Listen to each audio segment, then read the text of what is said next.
जब कुरान पढ़ा जाए तो उसे कान लगाकर सुनो और खामोश रहो ताकि तुम पर रहम किया जाए। वल्मुहसनातु मिनन्निसाइ इल्ला मा मलकत ऐमानुकुम किताबल्लाहि अलैकुम वउहिल्ल लकुम मा वराअ ज़ालिकुम अन तब्तगू बिअमवालिकुम मुहसिनीन गैर मुसाफिहीन फमस्तमतअतुम बिही मिनहुन्न फआतूहुन्न उजूरहुन्न फरीदा वला जुनाह अलैकुम फीमा तरादयतुम बिही मिन बअदिल फरीदा इन्नल्लाह कान अलीमन हकीमा वमन लम यस्तति' मिनकुम तौलन अन यंकिहल मुहसनातिल मुअमिनाति फमिम्मा मलकत ऐमानुकुम मिन फतयातिकुमुल मुअमिनात वल्लाहु अअलमु बिईमानिकुम बअदुकुम मिन बअद फंकिहुहुन्न बिइज़्न अहलिहिन्न वआतूहुन्न उजूरहुन्न बिलमारूफ मुहसनातिन गैर मुसाफिहातिन वला मुत्तखिदाति अख्दान फ़इज़ा उहसिन्न फ़इन अतैन बिफ़ाहिशतिन फ़अलैहिन्न निस्फ़ु मा अलल मुहसनाति मिनल अज़ाब ज़ालिक लिमन खशियल अनत मिनकुम व अन तस्बिरू खैरुल लकुम वल्लाहु गफूरुर रहीम। युरीदुल्लाहु लियुबय्यिन लकुम व यहदियकुम सुननल लज़ीन मिन क़ब्लिकुम व यतूब अलैकुम वल्लाहु अलीमुन हकीम। वल्लाहु युरीदु अन यतूब अलैकुम व युरीदुल लज़ीन यत्तबिऊन अश-शहवाति अन तमीलू मैलन अज़ीमा। युरीदुल्लाहु अन युख़फ़्फ़िफ़ अन्कुम व ख़ुलिक़ल इंसानु दईफ़ा। या अय्युहल्लज़ीन आमनू ला ताकुलू अमवालकुम बैनकुम बिलबातिल इल्ला अन तकून तिजारतन अन तरादिम मिनकुम वला तक़्तुलू अनफुसकुम इन्नल्लाह कान बिकुम रहीमा। वमन यफ़अल ज़ालिका उद्वानन व ज़ुल्मन फसौफ़ नुस्लीहि नारा व कान ज़ालिका अलल्लाहि यसीरा। इन तज्तनिबू कबाइर मा तुनहौन अन्हु नुकफ्फिर अन्कुम सय्यिआतिकुम व नुदखिलकुम मुदखलन करीमा। वला ततमन्नौ मा फद्दलल्लाहु बिही बअदकुम अला बअद लिर्रिजालि नसीबुम मिम्मा इक्तसबू व लिन्निसाइ नसीबुम मिम्मा इक्तसब्न वस्अलुल्लाह मिन फद्लिहि इन्नल्लाह कान बिकुल्लि शैइन अलीमा। वलिकुल्लिन जअलना मवालिय मिम्मा तरकल वालिदानि वल अक़रबून वल्लज़ीन अक़दत ऐमानुकुम फ़आतूहुम नसीबहुम इन्नल्लाह कान अला कुल्लि शैइन शहीदा। अर्रिजालु कव्वामून अलन निसाइ बिमा फ़द्दलल्लाहु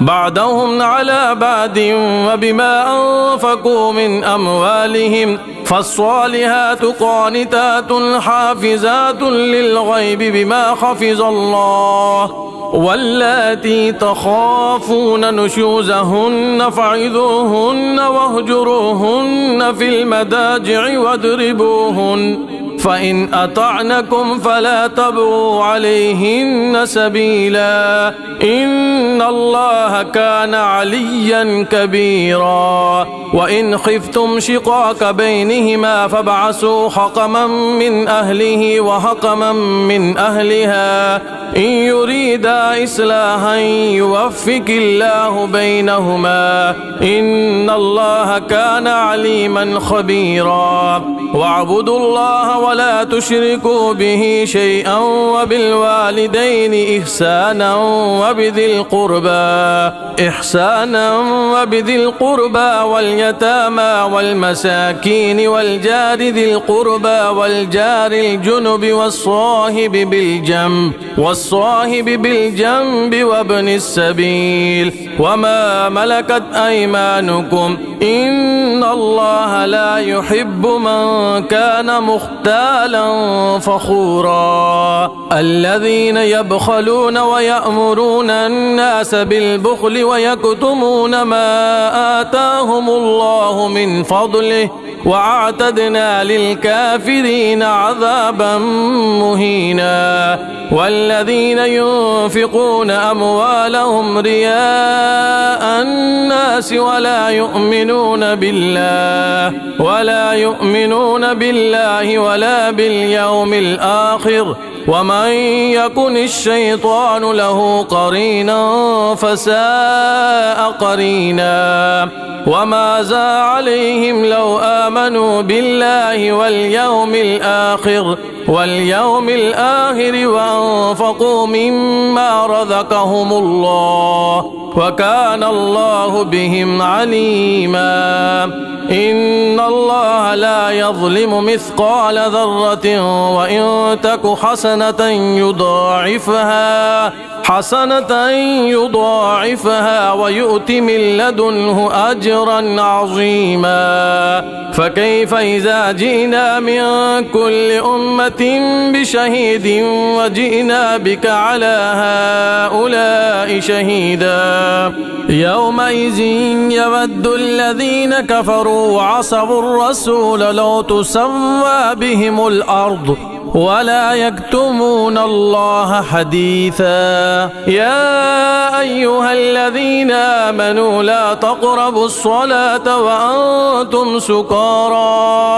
وأنتم سكارى حتى تعلموا ما تقولون ولا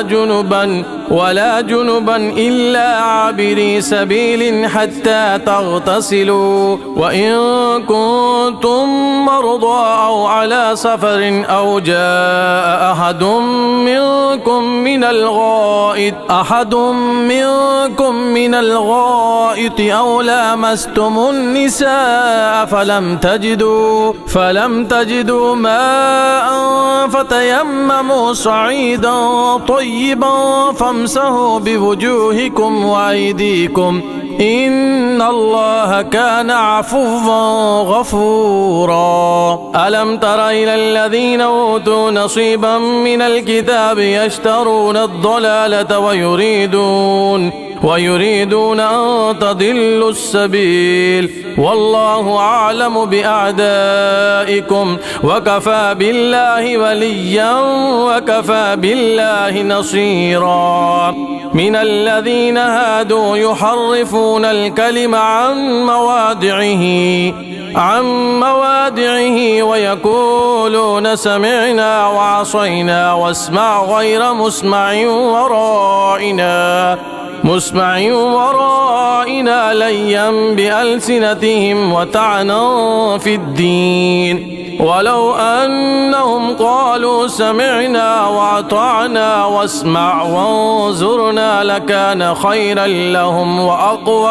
وأقوم ولكن لعنهم الله بكفرهم فلا يؤمنون إلا قليلا يا أيها الذين أوتوا الكتاب آمنوا بما نزلنا مصدقا لما معكم من قبل أن نطمس وجوها فنردها على أدبارها أو نلعنهم كما لعنا أصحاب السبت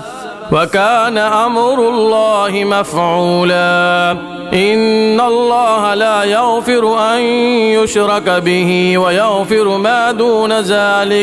ما دون ذلك لمن يشاء ومن يشرك بالله فقد افترى إثما عظيما ألم تر إلى الذين يزكون أنفسهم بل الله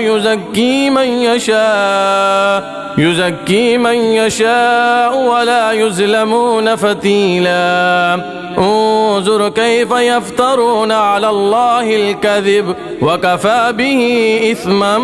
مبينا ألم تر إلى الذين أوتوا نصيبا من الكتاب يؤمنون بالجبت والطاغوت ويقولون للذين كفروا هؤلاء أهدى من الذين آمنوا سبيلا أولئك الذين لعنهم الله ومن يلعن الله فلن تجد له نصيرا أم لهم نصيب من الملك فإذا لا يؤتون الناس نقيرا أم يحسدون الناس على ما آتاهم الله من فضله فقد آتينا آل إبراهيم الكتاب والحكمة وآتيناهم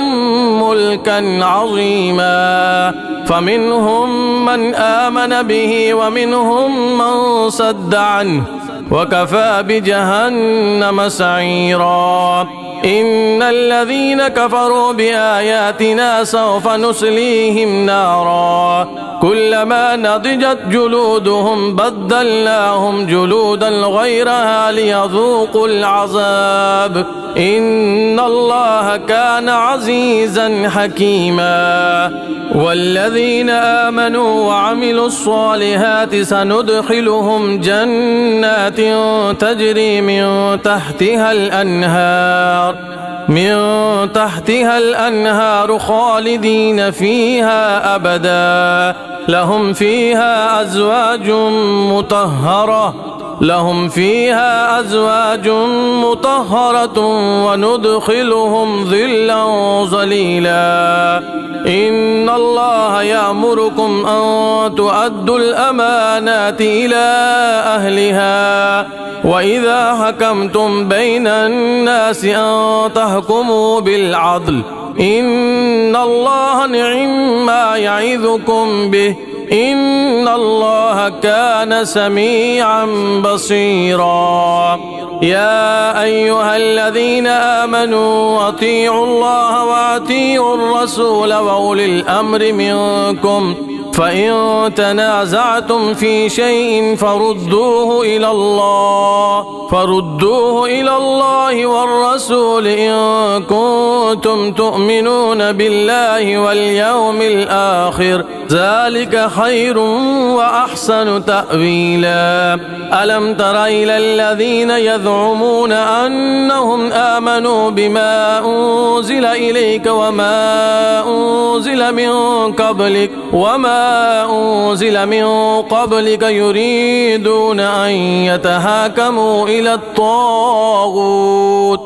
الطاغوت وقد أمروا أن يكفروا به ويريد الشيطان أن يضلهم ضلالا بعيدا وإذا قيل لهم تعالوا إلى ما أنزل الله وإلى الرسول رأيت المنافقين يسدون عنك سدودا فكيف إذا أصابتهم مصيبة بما قدمت أيديهم ثم جاءوك يحلفون بالله إن أردنا إلا إحسانا وتوفيقا أولئك الذين يعلم الله ما في قلوبهم فعارض عنهم وعظهم وقل لهم في أنفسهم قولا بليغا وما أرسلنا من رسول إلا ليطاع بإذن الله ولو أنهم إذ ظلموا أنفسهم جاءوك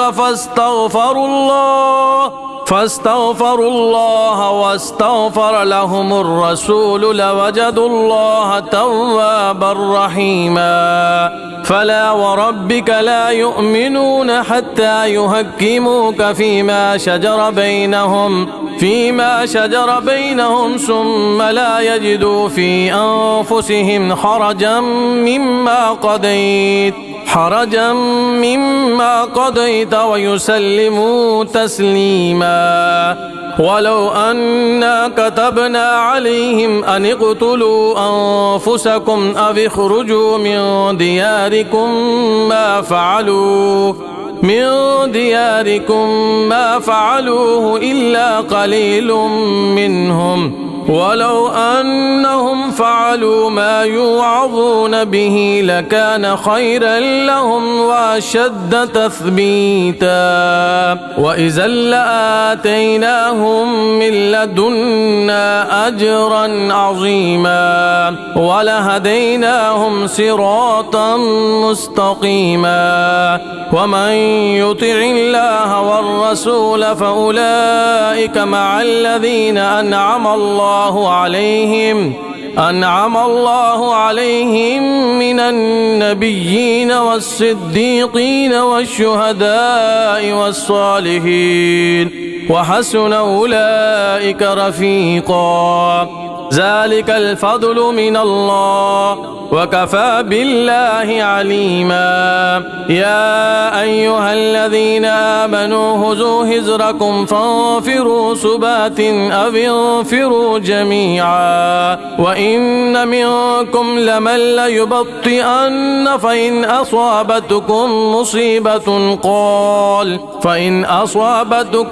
مصيبة قال قد أنعم الله علي إذ لم أكن معهم شهيدا ولئن أصابكم فضل من الله ليقولن كأن لم تكن بينكم وبينه مودة يا ليتني كنت معهم فأفوز فوزا عظيما فليقاتل في سبيل الله الذين يشرون الحياة الدنيا بالآخرة ومن يقاتل في سبيل الله فيقتل أو يغلب فسوف نؤتيه أجرا عظيما وما لكم لا تقاتلون في سبيل الله والمستضعفين من الرجال والنساء والبلدان الذين يقولون ربنا أخرجنا من هذه القرية الظالم أهلها واجعل لنا من لدنك وليا واجعل لنا من لدنك نصيرا الذين آمنوا يقاتلون في سبيل الله والذين كفروا يقاتلون في سبيل الطاغوت فقاتلوا أولياء الشيطان إن كيد الشيطان كان ضعيفا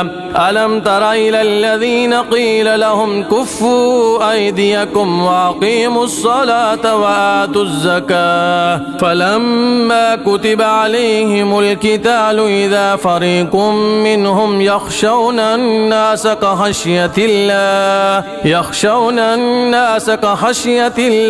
أو أشد خشية وقالوا ربنا لم كتبت علينا القتال لولا أخرتنا إلى أجل قريب قل متاع الدنيا قليل والآخرة خير لمن اتقى ولا تظلمون فتيلا أينما تكونوا يدرككم الموت ولو كنتم في بروج مشيدة وإن تصبهم حسنة يقولوا هذه من عند الله وإن تصبهم سيئة يقولوا هذه من عندك قل كل من عند الله فما لهؤلاء القوم لا يكادون يفقهون حديثا ما أصابك من حسنة فمن الله وما أصابك من سيئة فمن نفسك وأرسلناك للناس رسولا وكفى بالله شهيدا من يطع الرسول فقد أطاع الله ومن تولى فما أرسلناك عليهم حفيظا ويقولون طاعة فإذا برزوا من عندك بيت طائفة منهم غير الذي تقول والله يكتب ما يبيتون فأعرض عنهم وتوكل على الله وكفى بالله وكيلا أفلا يتدبرون القرآن ولو كان من عند غير الله لوجدوا فيه اختلافا كثيرا وإذا جاءهم أمر من الأمن أو الخوف أذاعوا به ولو ردوه إلى الرسول وإلى أولي الأمر منهم لعلمه الذين يستنبطونه منهم ولولا فضل الله عليكم ورحمته لاتبعتم الشيطان إلا قليلا فقاتل في سبيل الله لا تكلف إلا نفسك وحرض المؤمنين عسى الله أن يكف بأس الذين كفروا والله أشد بأسا وأشد تنكيلا من يشفع شفاعة حسنة يكن له نصيب منها ومن يشفع شفاعة سيئة يكن له كفل منها وكان الله على كل شيء مقيتا وإذا هجيتم بتحية فهيوا بأحسن منها أو ردوها إن الله كان على كل شيء حسيبا الله لا إله إلا هو ليجمعنكم إلى يوم القيامة لا ريب فيه ومن أصدق من الله حديثا فما لكم في المنافقين فئتين والله أركسهم بما كسبوا أتريدون أن تهدوا من أضل الله ومن يضلل الله فلن تجد له سبيلا ودوا لو تكفرون كما كفروا فتكونون سواء فلا تتخذوا منهم أولياء حتى يهاجروا في سبيل الله فإن تولوا فخذوهم واقتلوهم حيث وجدتموهم ولا تتخذوا منهم وليا ولا نصيرا إلا الذين يصلون إلى قوم بينكم وبينهم ميثاق أو جاءوكم حصرت صدورهم أن يقاتلوكم أو يقاتلوا قومهم ولو شاء الله لسلطهم عليكم فلقاتلوكم فإن اعتزلوكم فلم يقاتلوكم وألقوا إليكم السلم فما جعل الله لكم عليهم سبيلا ستجدون آخرين يريدون أن يأمنوكم ويأمنوا قومهم كلما ردوا إلى الفتنة أركسوا فيها فإن لم يعتزلوكم ويلقوا إليكم السلم ويكفوا أيديهم فخذوهم واقتلوهم حيث سكفتموهم وأولئكم جعلنا لكم عليهم سلطانا مبينا وما كان لمؤمن أن يقتل مؤمنا إلا خطأ ومن قتل مؤمنا خطأ فتحرير رقبة مؤمنة ودية مسلمة إلى أهله إلا أن يصدقوا فإن كان من قوم عدو لكم وهو مؤمن فتحرير رقبة مؤمنة، وإن كان من قوم بينكم وبينهم ميثاق فدية مسلمة إلى أهله وتحرير رقبة مؤمنة، فمن لم يجد فصيام شهرين متتابعين توبة من الله، وكان الله عليما حكيما. ومن يقتل مؤمنا متعمدا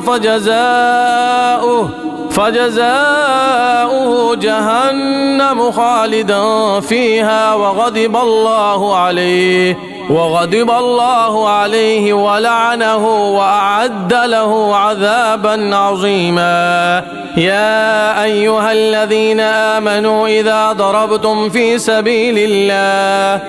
سبيل الله فتبينوا ولا تقولوا لمن ألقى إليكم السلام لست مؤمنا تبتغون عرض الحياة الدنيا فعند الله مغانم كثيرة كذلك كنتم من قبل فمن الله عليكم فتبينوا إن الله كان بما تعملون خبيرا. لا يستوي القاعدون من المؤمنين غير أولي الضرر والمجاهدون في سبيل الله بأموالهم وأنفسهم فضل الله المجاهدين بأموالهم وأنفسهم على القاعدين درجة وكلا وعد الله الحسنى وفضل الله المجاهدين على القاعدين أجرا عظيما درجات منه ومغفرة ورحمة وكان الله غفورا رحيما. إن الذين توفاهم الملائكة ظالمي أنفسهم قالوا فيم كنتم قالوا كنا مستضعفين في الأرض قالوا ألم تكن أرض الله واسعة فتهاجروا فيها فأولئك مأواهم جهنم وساءت مصيرا. إلا المستضعفين من الرجال والنساء والبلدان لا يستطيعون حيلة ولا يهتدون سبيلا فأولئك عسى الله أن يعفو عنهم وكان الله عفوا غفورا. ومن يهاجر في سبيل الله يجد في الأرض مراغما كثيرا وسعة ومن يخرج من بيته مهاجرا إلى الله ورسوله ثم يدركه الموت فقد وقع أجره على الله وكان الله غفورا رحيما. وإذا ضربتم في الأرض فليس عليكم جناح أن تقصروا من الصلاة إن خفتم أن يفتنكم الذين كفروا إن الكافرين كانوا لكم عدوا مبينا. وإذا كنت فيهم فأقمت لهم الصلاة فلتكن طائفة منهم معك وليأخذوا أسلحتهم فإذا سجدوا فليكونوا من ورائكم ولتأت طائفة أخرى لم يصلوا فليصلوا معك وليأخذوا حذرهم وأسلحتهم ود الذين كفروا لو تغفلون عن أسلحتكم وأمتعتكم فيميلون عليكم ميلة واحدة ولا جناح عليكم إن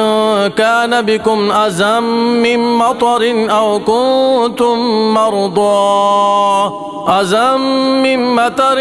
كنتم مرضى أن تضعوا أسلحتكم وخذوا حذركم إن الله أعد للكافرين عذابا مهينا فإذا قضيتم الصلاة فاذكروا الله قياما وقعودا وعلى جنوبكم فإذا اطمأننتم فأقيموا الصلاة إن الصلاة كانت على المؤمنين كتابا موقوتا ولا تهنوا في ابتغاء القوم إن تكونوا تألمون فإنهم يألمون كما تألمون وترجون من الله ما لا يرجون وكان الله عليما حكيما إنا أنزلنا إليك الكتاب بالحق لتحكم بين الناس بما أراك الله ولا تكن للخائنين خصيما واستغفر الله إن الله كان غفورا رحيما ولا تجادل عن الذين يختانون أنفسهم إن الله لا يحب من كان خوانا أثيما يستخفون من الناس ولا يستخفون من الله وهو معهم إذ يبيتون ما لا يرضى من القول وكان الله بما يعملون محيطا ها أنتم هؤلاء جادلتم عنهم في الحياة الدنيا فمن يجادل الله عنهم يوم القيامة أم من يكون عليهم وكيلا ومن يعمل سوءا أو يظلم نفسه ثم يستغفر الله يجد الله غفورا رحيما ومن يكسب إثما فإنما يكسبه على نفسه وكان الله عليما حكيما ومن يكسب خطيئة أو إثما ثم يرمي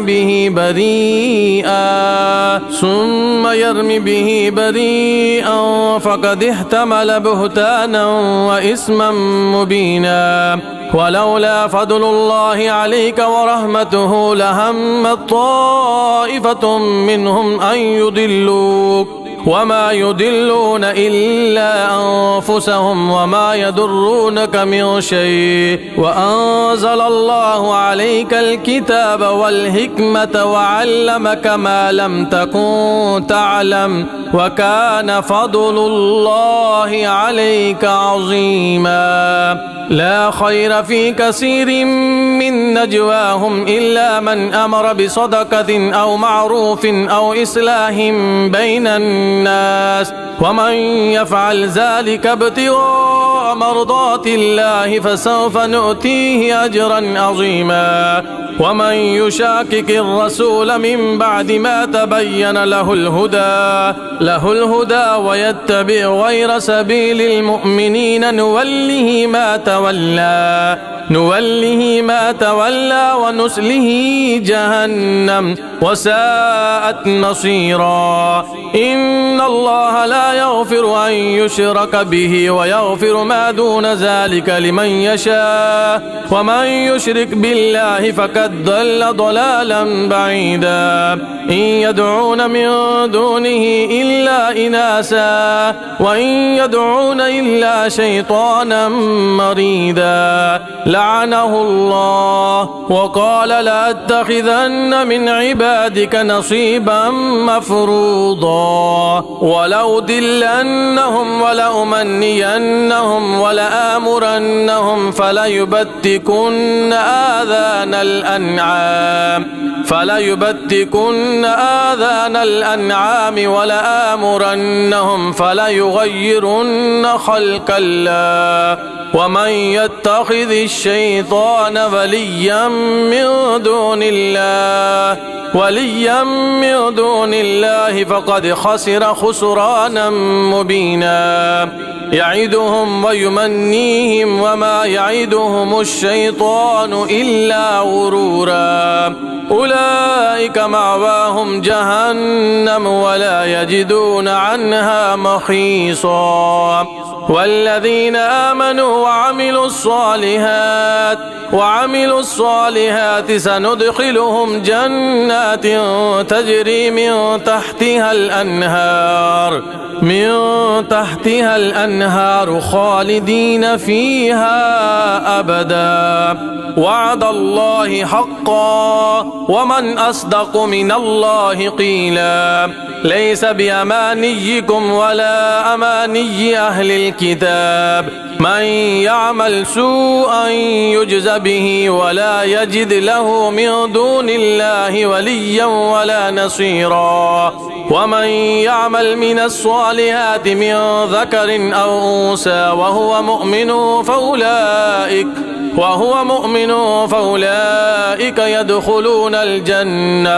فأولئك يدخلون الجنة ولا يظلمون نقيرا ومن أحسن دينا ممن أسلم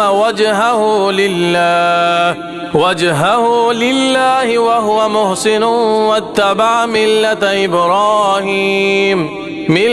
إبراهيم حنيفا واتخذ الله إبراهيم خليلا ولله ما في السماوات وما في الأرض وكان الله بكل شيء محيطا ويستفتونك في النساء قل الله يفتيكم فيهن وما يتلى عليكم في الكتاب في يتامى النساء اللاتي لا تؤتونهن ما كتب لهن وترغبون أن تنكحوهن والمستضعفين من الولدان وأن تقوموا لليتامى بالقسط وما تفعلوا من خير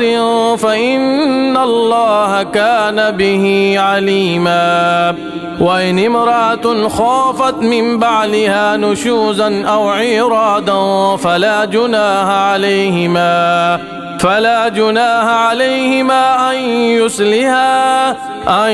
يصلها بينهما صلحا والصلح خير وأحضرت الأنفس الشح وإن تحسنوا وتتقوا فإن الله كان بما تعملون خبيرا ولن تستطيعوا أن تعدلوا بين النساء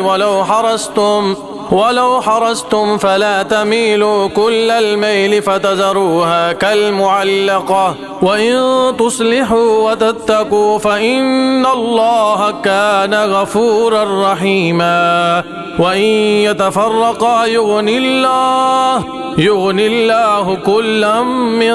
سعته وكان الله واسعا حكيما ولله ما في السماوات وما في الأرض ولقد وصينا الذين أوتوا الكتاب من قبلكم وإياكم أن اتقوا الله وإن تكفروا فإن لله ما في السماوات وما في الأرض وكان الله غنيا حميدا ولله ما في السماوات وما في الأرض وكفى بالله وكيلا إن يشاء يذهبكم أيها الناس ويأتي بآخرين وكان الله على ذلك قديرا من كان يريد ثواب الدنيا فعند الله ثواب الدنيا والآخرة وكان الله سميعا بصيرا يا أيها الذين آمنوا كونوا كوامين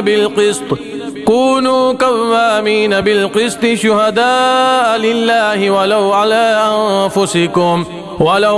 أنفسكم أو الوالدين والأقربين إن يكن غنيا أو فقيرا فالله أولى بهما فلا تتبعوا الهوى أن تعدلوا وإن تلووا أو تعرضوا فإن الله كان بما تعملون خبيرا. يا أيها الذين آمنوا بالله ورسوله والكتاب الذي نزل على رسوله والكتاب الذي أنزل من قبل ومن يكفر بالله وملائكته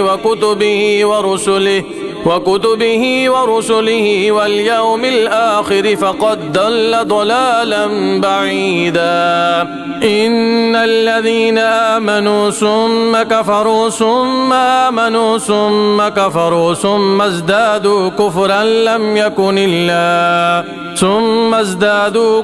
لم يكن الله ليغفر لهم ولا ليهديهم سبيلا. بشر المنافقين بأن لهم عذابا أليما. الذين يتخذون الكافرين أولياء من دون المؤمنين أيبتغون عندهم العزة فإن العزة لله جميعا. وقد نزل عليكم في الكتاب أن إذا سمعتم آيات الله يكفر بها ويستهزأ بها فلا تقعدوا معهم حتى يخوضوا في حديث غيره إنكم إذا مثلهم إن الله جامع المنافقين والكافرين في جهنم جميعا. الذين يتربصون بكم فإن كان لكم فتح من الله قالوا ألم نكن معكم وإن كان للكافرين نصيب قالوا ألم نستحوذ عليكم ونمنعكم من المؤمنين فالله يحكم بينكم يوم القيامة ولن يجعل الله للكافرين على المؤمنين سبيلا. إن المنافقين يخادعون الله وهو خادعهم وإذا قاموا إلى الصلاة قاموا كسالى يراءون الناس ولا يذكرون الله إلا قليلا مذبذبين بين ذلك لا إله هؤلاء ولا إله هؤلاء ومن يضلل الله فلن تجد له سبيلا. يا أيها الذين آمنوا لا تتخذوا الكافرين أولياء من دون المؤمنين أتريدون أن تجعلوا لله عليكم سلطانا مبينا. إن المنافقين في الدرك الأسفل من النار ولن تجد لهم نصيرا إلا الذين تابوا وأصلحوا واعتصموا بالله وأخلصوا دينهم لله فأولئك مع المؤمنين وسوف يؤتي الله المؤمنين أجرا عظيما. ما يفعل الله بعذابكم إن شكرتم وآمنتم وكان الله شاكرا عليما.